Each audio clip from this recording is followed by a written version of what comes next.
Halo semua, saya akan ajak kalian ngobrol dengan sosok yang memiliki visi misi yang unik. Seperti apa? Simak terus video ini. Berlokasi di Berugo Botage, Tulang Bawang Barat, dan kita bertemu dengan Bupati Tulang Bawang Barat. Acara diawali dengan perkenalan dari mulai mengenai Kota Bandar Lampung dan Tulang Bawang Barat di hadapan Bupati. Teman-teman semua, selamat datang. Perkenalkan, nama saya Nuka Ajeng Ferrari, dipanggil Nuka. Panjang apa? Saya umur 19 tahun, saya menempuh pendidikan di Universitas Lampung, prodinya Psikologi.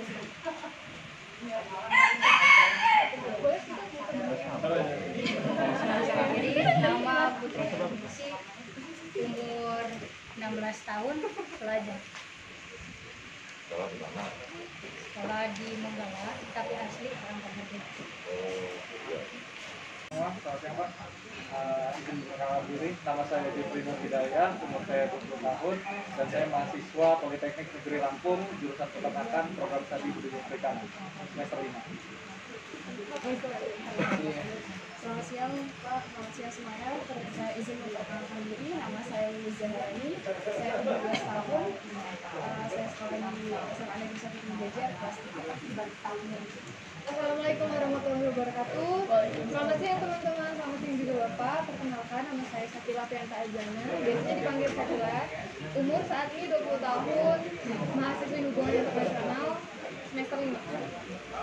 Halo kawan-kawan, Bapak, saya Rizal Alamsyah dari jurusan Hubungan Internasional Unila, dan saat ini saya D3 Bandar Lampung. Jadi gini, pertama kan memang banyak apakah Tulang Bawang Barat yang pertama sedang membangun sistem kepariwisataan atau ekosistem kepariwisataan. Sebenarnya Subaba tidak pernah memfokuskan diri untuk membangun sistem kepariwisataan. Tapi yang kita lakukan adalah bagaimana meningkatkan kualitas di setiap sendi kehidupan, jadi baik tulang maupun orang. Nah, karena terjadi peningkatan kualitas, akhirnya banyak orang yang ingin menjadi saksi terhadap peningkatan kualitas. Karena jumlah yang ingin menjadi saksi itu nggak satu, mungkin dua, mungkin tiga, bahkan rombongan, bahkan bus, dan sebagainya dan sebagainya. Ini ramai. Nah, karena keramaian inilah yang disebut sebagai kunjungan pariwisata. Padahal sebenarnya kalau kita angkat dari bahasa wisata itu kan sebenarnya kunjungan raja, karena terjadi peningkatan kualitas terhadap misalnya gini, biasanya kambing itu beranak satu, terus tiba-tiba ada kambing di mana ragan beranaknya 3, karena misalnya ngasih pakannya bagus, kandangnya bagus. Nah, ini dikunjungi raja, dia kenapa ini jadi bisa gini. Nah, ini yang disebut sebagai wisata. Macam-macam dah, misalnya ada apa lagi, ada apa lagi. Nah, itu yang sebenarnya. Nah, upaya-upaya ini kita berupaya meningkatkan kualitas baik ruang maupun orang. Kemudian sekarang orang kan banyak bilang Tubaba, kan kita sering menyebut Tubaba. Nah, bagi orang mungkin Tubaba itu singkatan dari Tulang Bawang Barat. Nah, tapi bagi kami sendiri sebenarnya Tubaba itu bukan lagi sekedar singkatan Tulang Bawang Barat, tapi Tubaba itu adalah masa depannya Tulang Bawang Barat. Jadi dia semacam nilai yang ingin dituju oleh Tulang Bawang Barat. Nah, kalau ditanya apa ciri-ciri Tubaba itu, nah kita membaginya dua. Ciri-ciri orang yang disebut orang Tubaba itu seperti apa, kemudian ciri-ciri fisik Tubaba itu seperti apa. Nah, kalau bicara orang yang memegang teguh prinsip neman, nedas, dari neman itu pekerja keras, tidak, kemudian nedas itu tidak kenal menyerah, terus kemudian nerimo itu keikhlasan. Nah, pada saat kita juga sedang membuka sebuah ruang yang kita niatkan menjadi ruang hidup di masa-masa yang akan datang, yang kami beri nama Uluan Nulik. Uluan itu di atas, Nulik itu kehidupan. Kami kehadiran tamu dari suku Kanekes, dari Baduy. Baduy memberikan satu unit rumah kepada Tulang Bawang Barat. Karena Tulang Bawang Barat punya niat menuju Tubaba. Jadi dihadiahilah 1 unit rumah Baduy. Nah, rumah Baduy inilah yang dijadikan simbol untuk pembangunan Pulwanuli, pembangunan Tubaba. Jadi batu pertama itu ya rumah Baduy. Banyak kritikan waktu itu kan muncul dari tokoh adat atau masyarakat, kenapa harus Baduy? Bukankah Lampung juga punya keagungan, punya keluhuran budaya, punya kemakmuran, bahkan ada yang mungkin lebih mulia kita dibanding Anda. Karena sering ditanya, akhirnya karena saya kan tidak pernah mempersiapkan jawaban terhadap pertanyaan itu. Nah, karena sering ditanya, akhirnya ketemu jawabannya. Kenapa Baduy yang kita jadikan simbol sebagai peletakan batu pertama kota. Nah, ternyata Baduy tidak memberikan fisik kepada Tubaba, tapi Baduy ingin mengingatkan kepada tulang bawah secara keseluruhan bahwa sebenarnya ada loh nilai yang ada di tempat ini, tetapi tidak berada di tubuh kita.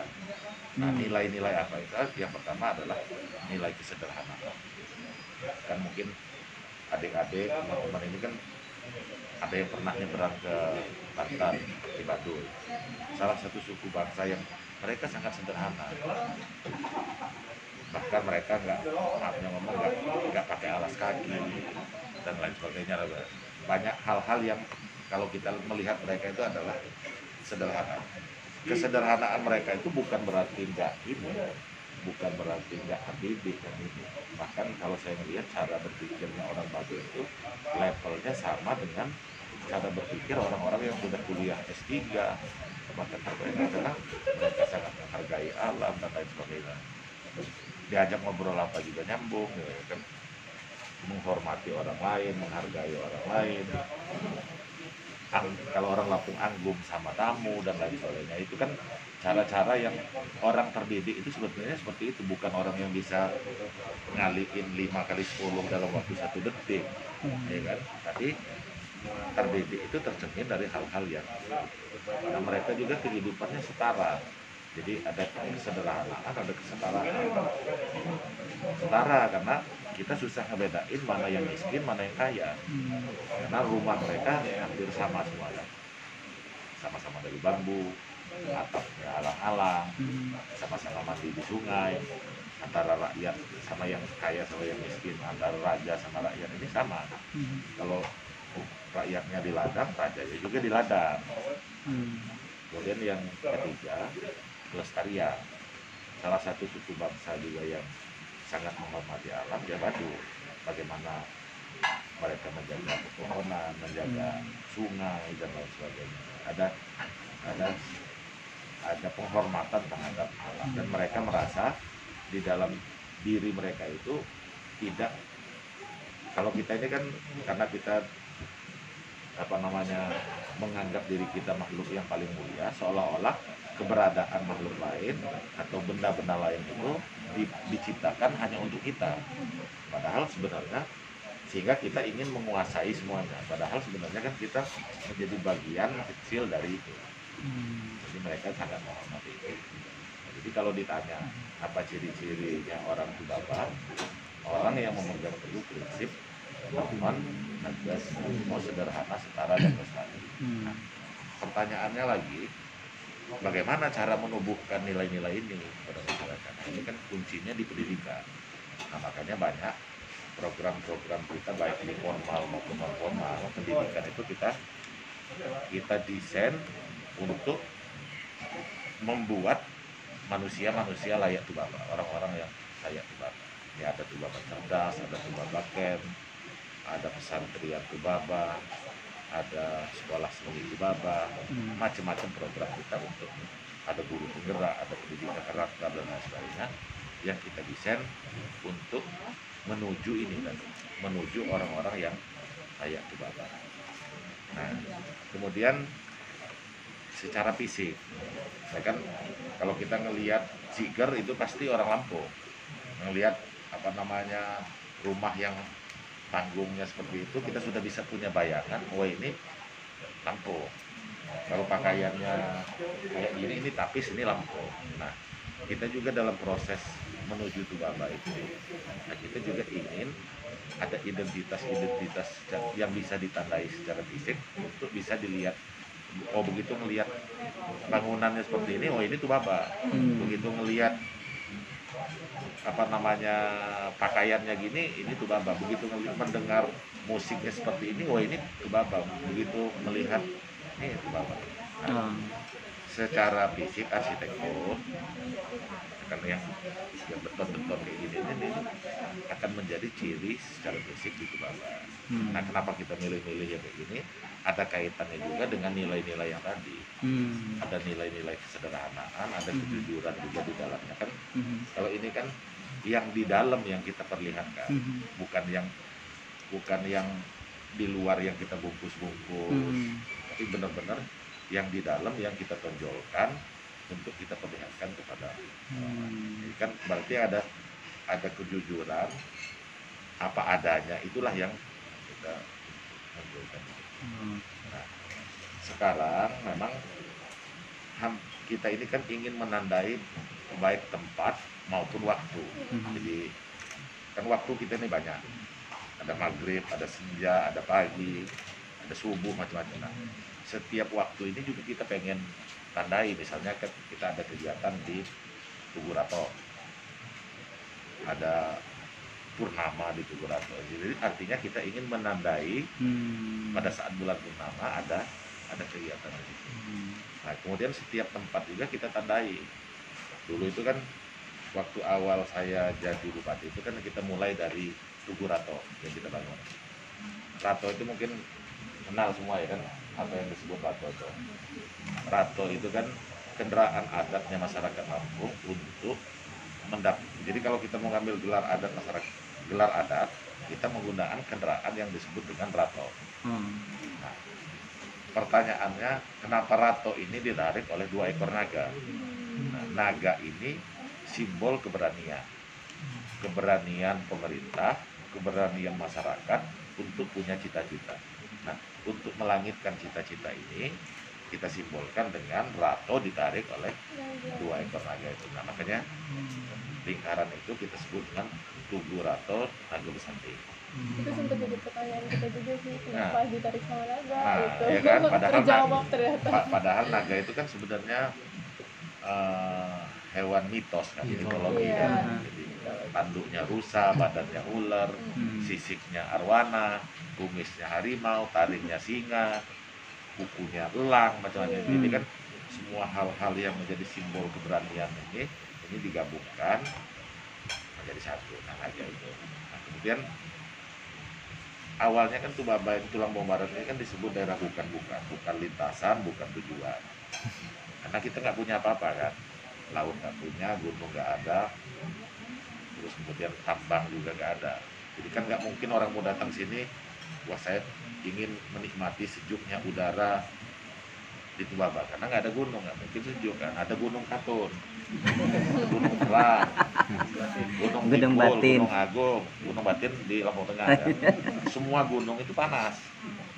Nah, terus tambang juga nggak punya. Kita juga nggak di perlintasan, nggak mungkin Tubaba dapat pengaruh percepatan pembangunan karena pengaruh wilayah perlintasan.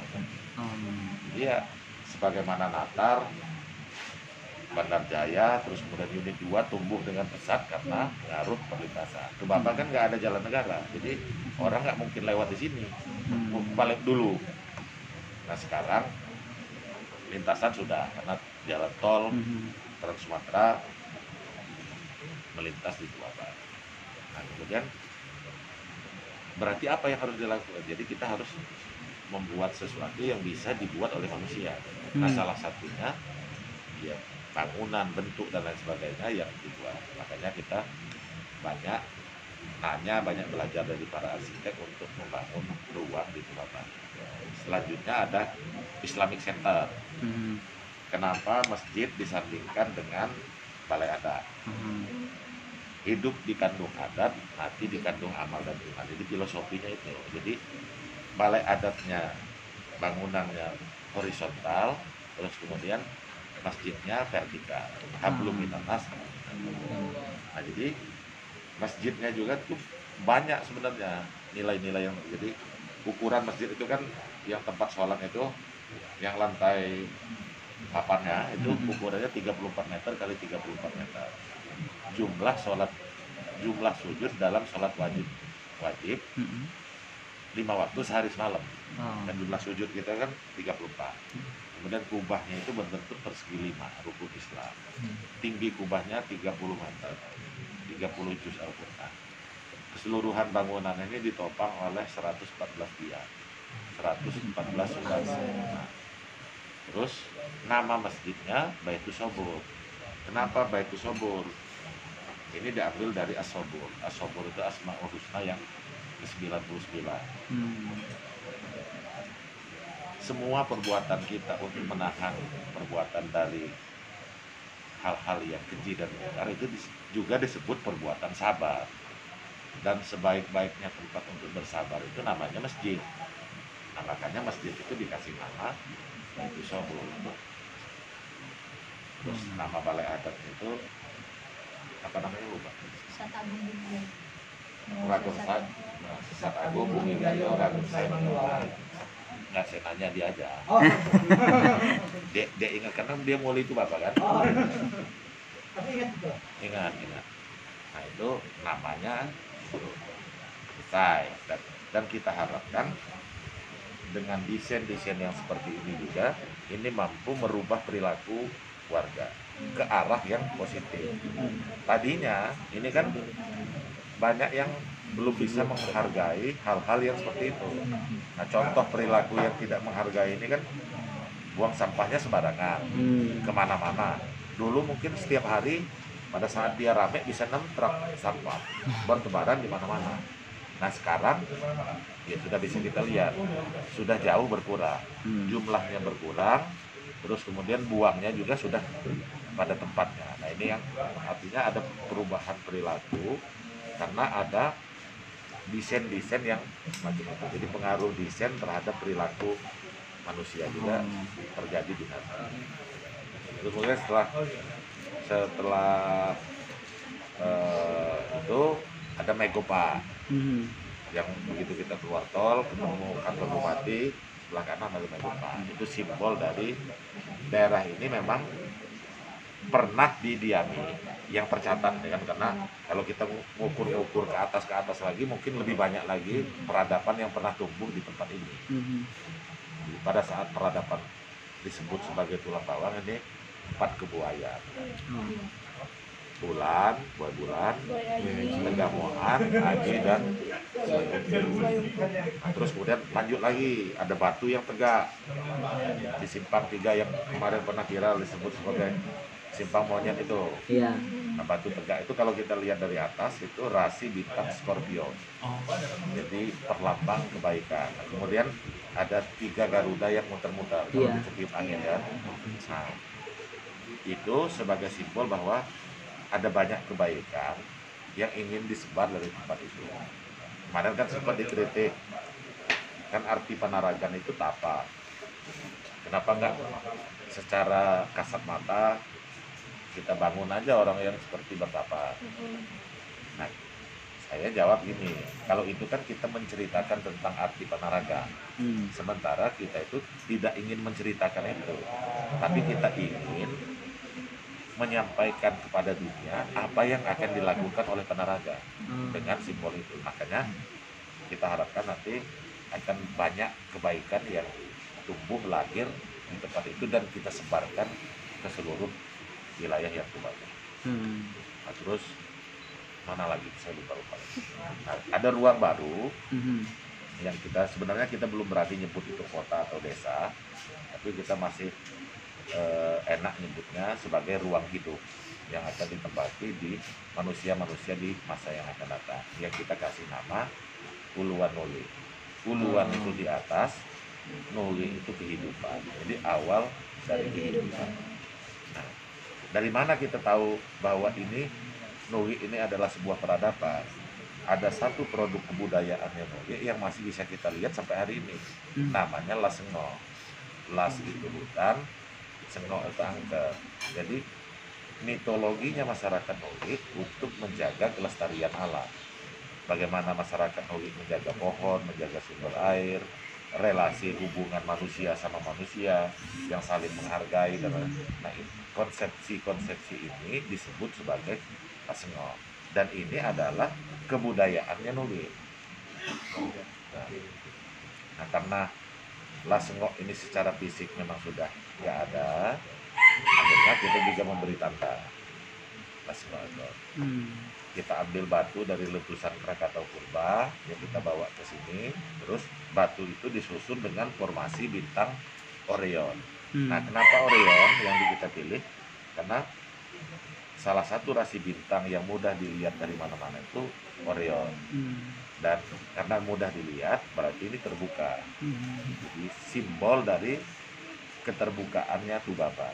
Siapa saja boleh ke tempat ini untuk menyemai kebajikan-kebajikan di tempat ini. Nah, tempatnya sendiri namanya penyeloan, titik. Gitu. Penyeloan itu kan silahkan. Jadi kata-kata yang diucapkan orang pada saat di gerbang atau di pintu, silahkan masuk, silahkan keluar.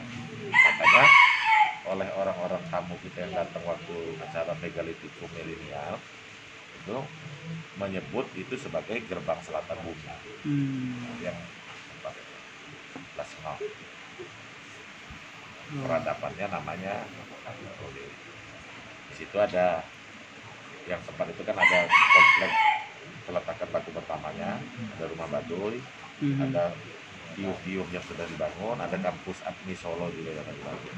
Nah, kan orang banyak nanya, apakah kita dengan membangun dengan jalan kebudayaan ini punya dampak terhadap peningkatan kesejahteraan? Karena yang selalu ditanya orang ini kan yang bisa dirasakan langsung itu kan bicara tentang kesejahteraan. Nah, kita bisa juga bandingkan yang kita kadang-kadang kita sudah punya tujuan membangun kesejahteraan, sejahteranya juga enggak.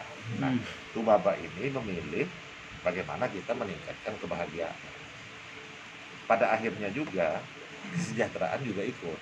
Kenapa? Karena ternyata begitu yang kita bicarakan itu adalah tentang ekologi, tentang lingkungan, tentang budaya, dan nilai-nilai kebaikan.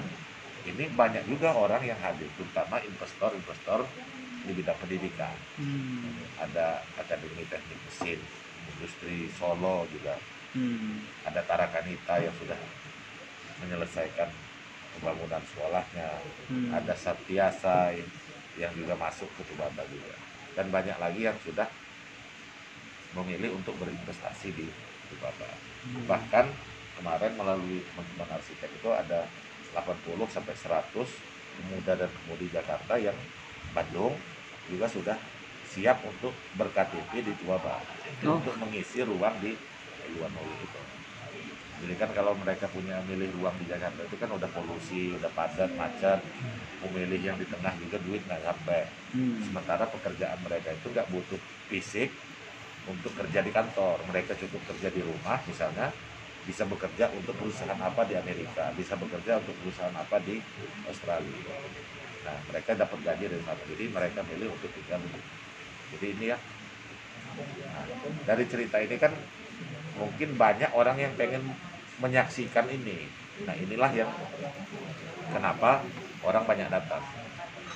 Nah, kemudian ada lagi, kemarin pertanyaan itu dari Kepala BPS, apa nih target jangka pendek Tulang Barat? Nah, saya bilang target jangka pendek Tubaba ini kita ingin memperbanyak jumlah hantu lahir di Tubaba. Memperbanyak jumlah hantu lahir di Tubaba. Hantu? Nah, dan mudah-mudahan 5 tahun lagi kita sudah bisa memproklamirkan kabupaten dengan hantu terpadat di Indonesia. 5 tahun lagi kita mau deklarasi. Oke. Nah, Agak maksudnya apa ya? kan nanti kan Agak pertanyaan. Mari kita simak. hantu apa aja yang mau lahir. Jadi gini, mungkin kita pernah kan orang Lampung ini kan punya makhluk mitologi juga. Pernah ngedengar Cut Bacot? Dogok, Oh ya, Dogok. Taon. Mati muli, mati menganai. Taon. Taon. Nah, kuis, belis, Iya. macam-macam itu. Dan kawan-kawan, ini kan semua makhluk mitologi yang sering disebut oleh orang tua kita karena kita memiliki perangai yang buruk. Kurang ajar, rakus, tamak, suka ngambil hak orang lain, kita disebut dengan dogok.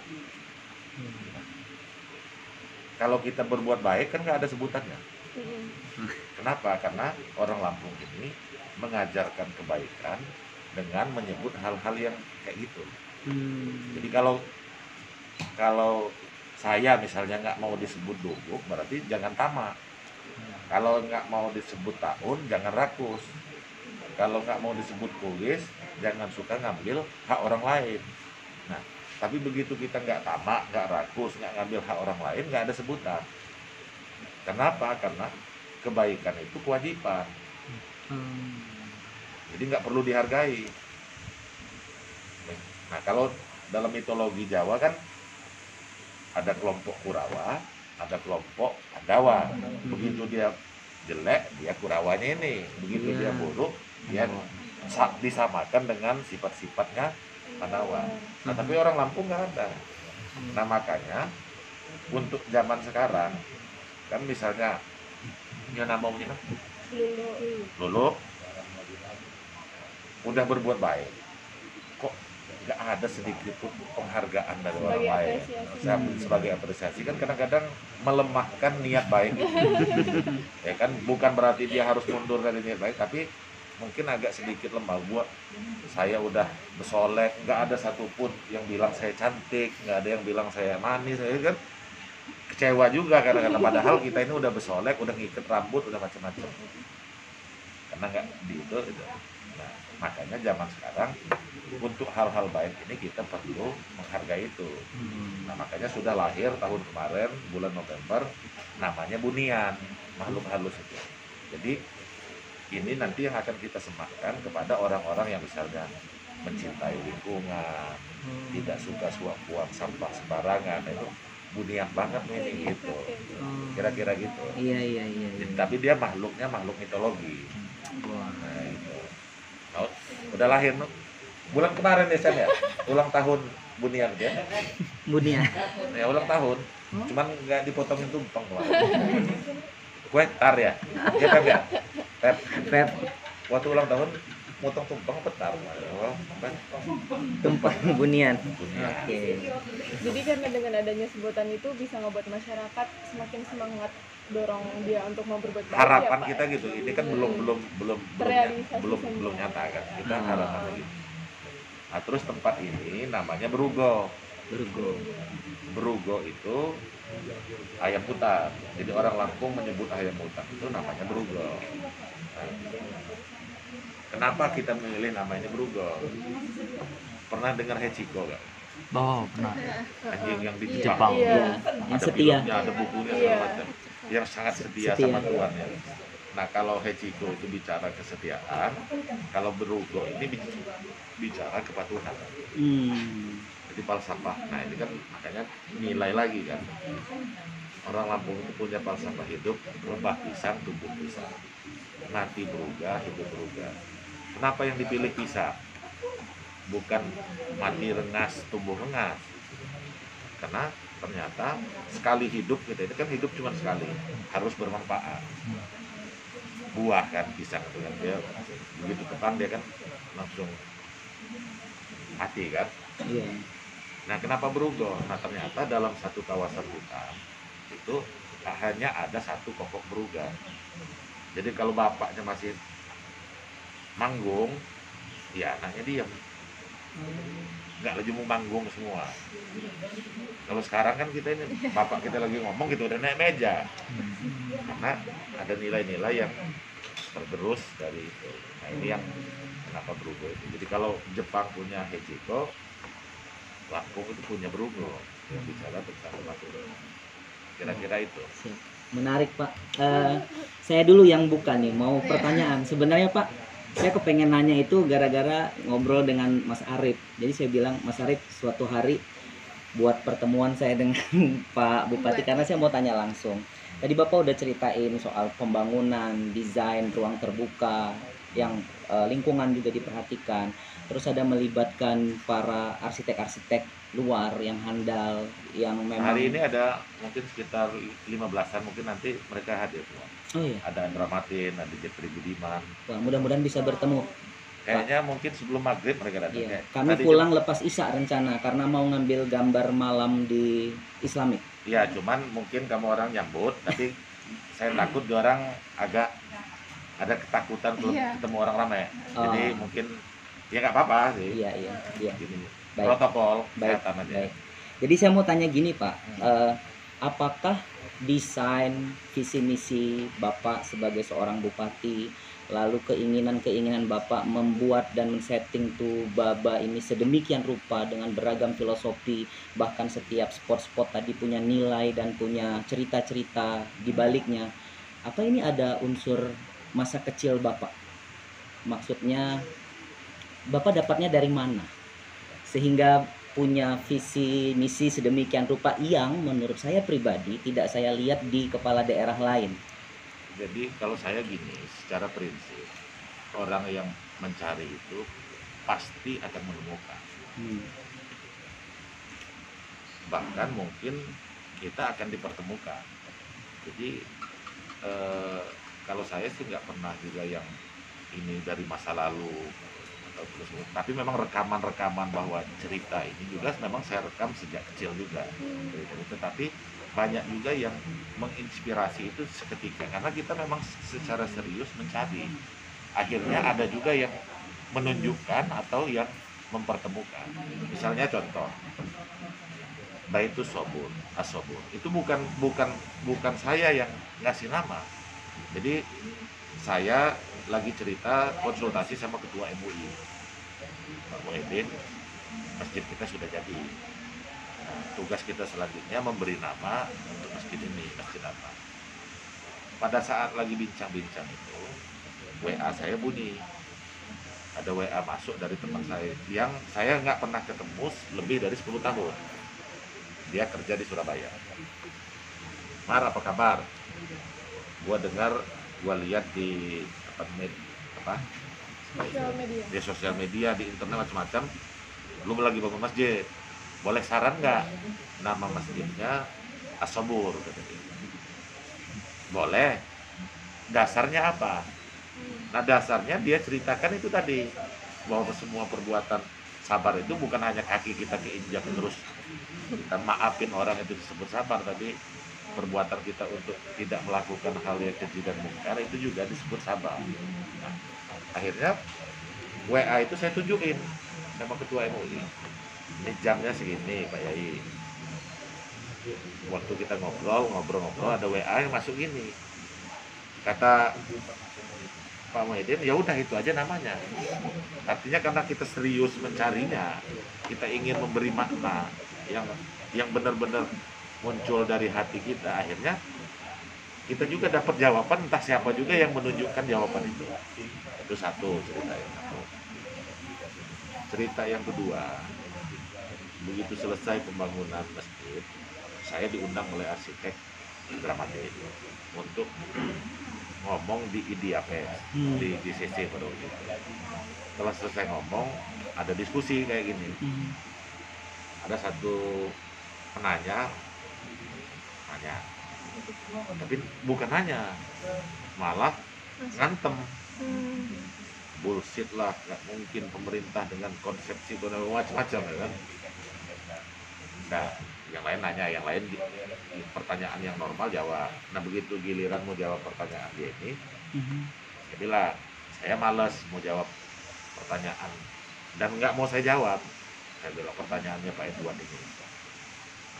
Kalau mau Bapak main tempat saya dengan PD-nya kita. Padahal di sini nih nggak ada apa-apa, hanya kebun karet sama apalah waktu itu.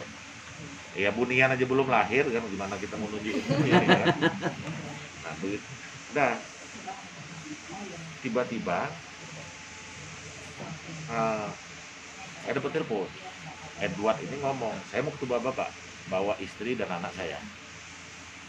Udah, karena ini belum ada ya udah saya nginepin rumah dinas atau motor. Ternyata Edward ini orang tuanya itu yang punya perkebunan sawit karet di Padang dan Jambi itu ratusan ribu hektar.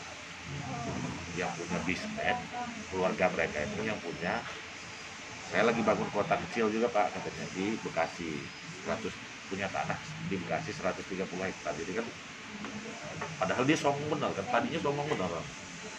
Dan begitu dia masuk ke masjid, lihat masjid, ini waktu itu lagi proses pembangunan. Oke, saya tahu arah visi Bapak dan Bapak serius. Nah sejak itu bersalaman lah, saya bersahabat sama dia. Saya diundang, saya lagi bangun, kata dia, ada kota kecil, kata dia, 130 hektar di Bekasi. Yang saya kasih nama Pida. Pida itu nggak tahu Yunani apa Latin gitu, bahasa Latin apa saya lupa. Pida itu bahasa Yunani apa bahasa Latin, artinya kehidupan. Saya waktu dia ngomong kehidupan itu, saya kan langsung inget Nugi. Oh, dalam mitologinya di sini ada mitologi namanya Nugi juga. Kita lagi mau meniatkan untuk bikin ruang baru. Ya langsung Pida dalam bahasa Latin kehidupan, Nugi dalam kehidupan juga, di sini juga ada. Jadi yang apa pemicunya hal-hal yang kayak gitu. Misalnya contoh, saya kan background pertanian, nggak ngerti arsitektur. Nah karena kita mencari, saya tuh nggak sengaja ketemu Kang Aang kan super susah. Waktu itu super susah, super mahal juga. Saya di Plaza Indonesia ngobrol-ngobrol sama orang. Orang ini baru kenal. Begitu ngobrol-ngobrol, saking enaknya ngobrol, akhirnya dia nanya profesi saya apa. Kalau dia yang punya toko itu jelas. Nah terus, Bapak lagi mau bikin apa? Katanya. Mau nggak saya kenalkan sama ini? Orang yang bangun Bandara Banyuwangi, yang bangun kota Tohet, macam-macam lah. Dia apa namanya yang kenalin atau nanti. Kemudian ya udah kalau gitu kenalin. Dia telepon, Ang lu di mana katanya? Lu lagi sini, kalau mau ketemu sini. Nah secepat itu saya langsung ke rumah Andra Matin. Begitu sampai depan rumah Andra Matin, kayaknya ini orang yang saya cari. Jadi feelingnya langsung nyambung bahwa sepertinya ini orang yang saya cari. Gitu ngobrol-ngobrol, diskusi, tukar pikiran, nyambung gitu loh dengan konsep-konsep yang sedang ingin kita bangun di tempat ini. Akhirnya itulah dia pertama kali bangun masjid itu. Ya sebenarnya nggak ada yang gitu-gitu, cuman ya serius saja kita melakukan hal itu dengan hati. Silakan teman-teman, ada yang mau bertanya? Saya ingin bertanya Pak, mendengar apa yang Bapak ceritakan tadi, mungkin saya dan teman-teman semua baru tahu bahwa di tiap sudut bangunan yang ada di Cibaba ini memiliki filosofi tersendiri. Nah, yang ingin saya tanyakan, apakah Bapak punya cara tersendiri atau cara khusus untuk menjaga nilai-nilai kesenian, kebudayaan, kearifan yang ada di Cibaba ini agar bisa terus tetap terjaga dan bisa dinikmati sampai masa depan? Ya bicara budaya, kan bukan budaya kalau yang melakukan itu hanya kita sendiri. Itu hanya kebiasaan aja, kalau kebiasaan kita aja, perangai kita aja. Jadi kalau dia disebut budaya kan pasti harus terus. Kalau saya jalannya nggak ada jalan lain yang harus kita sentuh, pendidikan. Nah pendidikan yang model seperti apa? Nah ini yang sedang kita garap sekarang, itu yang saya sebut tadi, ada pendidikan karakter, ada pesantren Tubaba. Pesantren Tubaba itu gini, jadi tapi ini belum jalan, yang baru jalan sekali. Jadi anak muda dan mudi Tubaba ini kita titipkan keluar. Model kita belajar sekarang ini kan, kita misalnya contoh, orang begitu orang udah jadi bupati kayaknya enak, yang dipelajari enaknya aja, nggak enaknya nggak pernah dipelajari. Bangunnya jam berapa, ngobrol sama siapa aja, tidurnya berapa jam, ini kan nggak pernah diketahui. Kalau dulu kan orang setiap mau belajar kan nguntit pantatnya guru kan, nyantri. Jadi dia bangunnya pagi jam berapa, oh pantesan dia ini bisa berhasil, karena dia bangunnya jam 4:30, mulai kerjanya jam 6. pada saat orang mulai kerja jam 10, dia jam 6 udah mulai kerja. Wajar aja kebunnya 5 hektar. Kira kadang-kadang kan orang langsung ngelihat Lihat enaknya. enak juga dia ini punya kebun 5 hektar. Padahal dia nggak ngelihat dia prosesnya. Nah ini pesan Tria. Jadi kita titipin ke arsitek, titipin ke budayawan, seniman, macam-macam ini nanti kita titip. Terus ada juga Tubaba Camp yang kita garap itu peserta didiknya itu nanti dari SD SMP. Ini untuk menanamkan nilai-nilai lingkungan dan budaya ini tadi. Lulusan Tubaba Camp ini kami kasih gelar Kesatria Nenemo. Nah, Kesatria Nenemo ini kami kasih senjata. Senjatanya itu pohon. Cara nyerahin senjatanya juga unik. Bayangin aja misalnya ini anak SD duduk di atas kursi ini. Saya duduknya di sini. Dia menyerahkan senjata itu kepada itu. Nanti ini anak SD lagi yang nyerahin wakil bupati, anak SD yang nyerahin kepala dinas. Jadi harapan kita mereka merasa dihargai. Jadi mereka ingin menjaga ini juga, menjaga pohon yang mereka tanam. Nanti secara berkala dia harus buat laporan. Udah nambah berapa senti, cabangnya jadi berapa, terus apa namanya, minta makan nggak? Nanti kita pesankan di situ kan. Bukan kita aja yang butuh makan, Bang. Ini juga butuh makan. Bahwa ini juga adalah bagian dari keluarga kita. Bukan hanya kita yang keluarga itu yang lahir dari rahim yang sama, tapi ada kucing yang tinggal di tempat kita itu juga bagian dari keluarga kita juga. Jadi nilai-nilai kasih sayang yang gitu yang ingin kita tularkan gitu. Nah ini yang mungkin apa namanya harapan kita bisa secara terus menerus. Ini kan orang kan pasti akan ganti. Ini pasti akan ganti. Tapi kalau nilai-nilai ini ada berkembang di masyarakat kan, begitu ada yang belok, yang ini udah ngingetin. Begitu ini mau nyimpang, ini juga udah ngingetin. Nah harapan kita gitu cara ini. Walaupun ini juga masih spekulasi juga ya kan, karena saya tadi baru dengar ada jadi tamu ngopi itu kan dia bikin paving block 30%-nya sampah. Dia cerita kalau di Jerman itu membangun sistem yang gitu itu bisa sampai 30-an tahun sampai Jerman itu punya perilaku yang seperti itu. Ya kalau saya aja, saya jujur, saya belum sanggup menyebut saya warga Tubaba. Saya masih warga Tulang Bawang Barat. Karena masih sering merokok sembarangan, masih sering buang sampah sembarangan. Karena orang Tubaba itu nggak buang sampah sembarangan. Kalau dia masih buang sampah sembarangan, orang Tulang Bawang Barat. Jadi memunculkan stigma. Ya, jadi beda. Orang Tubaba sama orang Tulang Bawang Barat itu beda. Beda. Yang benar Tubaba, itu orang baik. Iya, jadi Orang baik itu Tubaba. Iya, pokoknya nilai-nilai yang baik ini yang Tubaba. Karena Tubaba itu nilai. Betul. Sama kayak gini loh. Pernah dengar kata seyogyanya? Iya. Nah, seyogyanya itu kan kata yang diambil dari Yogyakarta. Iya. Karena orang Yogyakarta itu dianggap orang baik-baik, orang sopan, orang santun. Maka kata-kata seyogyanya itu disepadankan dengan sebaiknya, seharusnya. Nah, jadi nanti kalau misalnya ini, kalau lu mau jadi orang yang bekerja keras, tidak kenal menyerah, dan punya keikhlasan, mesti ditubabakan dulu. Mungkin itu yang kata Jadi Tubaba itu, iya. Bertubaba. Jadi Tubaba itu bukan lagi menunjuk wilayah, batas ini atau itu. Jadi dia nilai. Ya bisa setubabanya, bisa bertubaba. Nah, kita sebenarnya kita ini semua punya kewajiban mewujudkan tubaba kita masing-masing. Betul. Jadi dia nilai. Biar enak aja ngebedain mana ini kan. Kan orang kalau ngomong visi misi kan ribet kan, jelas kita beda-bedainnya gitu. Pokoknya kalau dia masih nggak menghormati orang tua, berarti masih orang Tulang Bawang Barat. Orang Tubaba itu nggak gitu, gini, gitu. Kalau dia masih gini sembarangan, ini pasti orang Tulang Bawang Barat, orang Tubaba. Nah sekarang Masih banyak orang tulang bawang barat, belum orang Tubaba.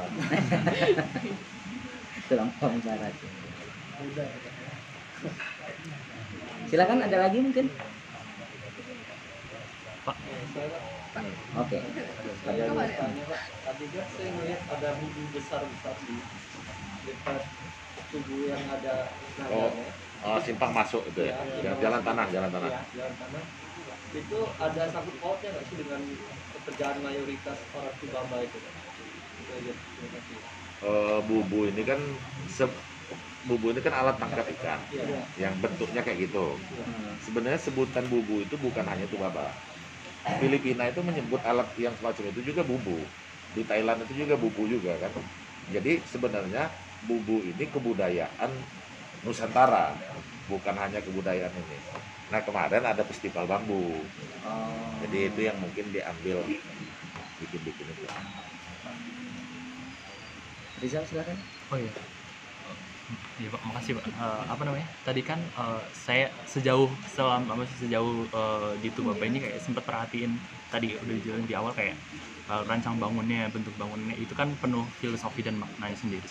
Nah, bagaimana Bapak sebagai khususnya pemerintah di Tubaba itu mengkomunikasikan arti dan makna dari setiap bangunan dan gaya bangunan di Tubaba, dalam artian kayak saya kemarin waktu baru sampai sini kan kayak bertanya-tanya kayak ini kok naga, kayak langsung kayak itu identik banget sama Tiongkok kalau aku gitu.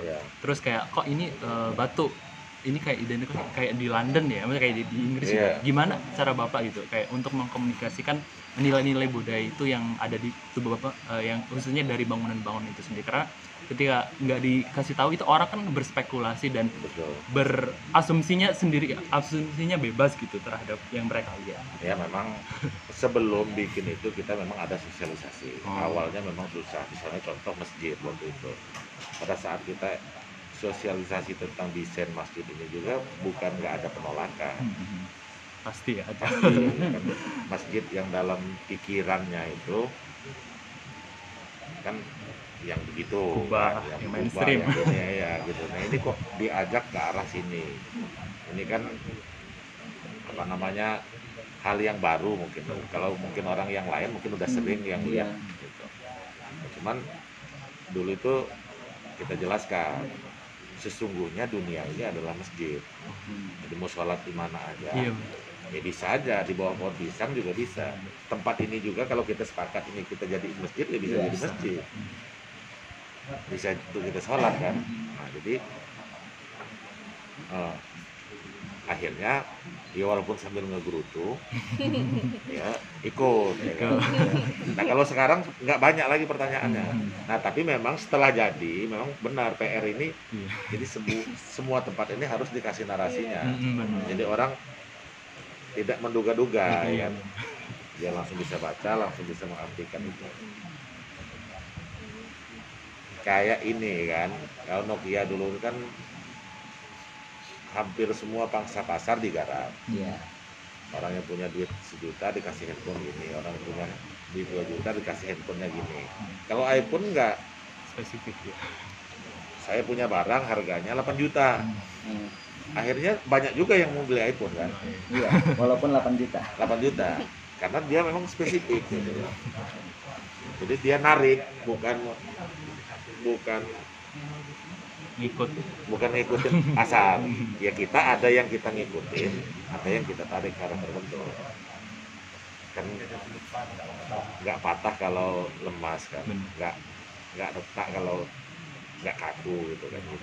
Ya gitu-gitulah pokoknya. Itu teknik dan nggak usah. Kalau saya sih yang penting kita bukan mengada-ada dan bukan untuk kepentingan pribadi. Nah ya itu yang penting. Niat kita ini kan untuk kepentingan orang banyak.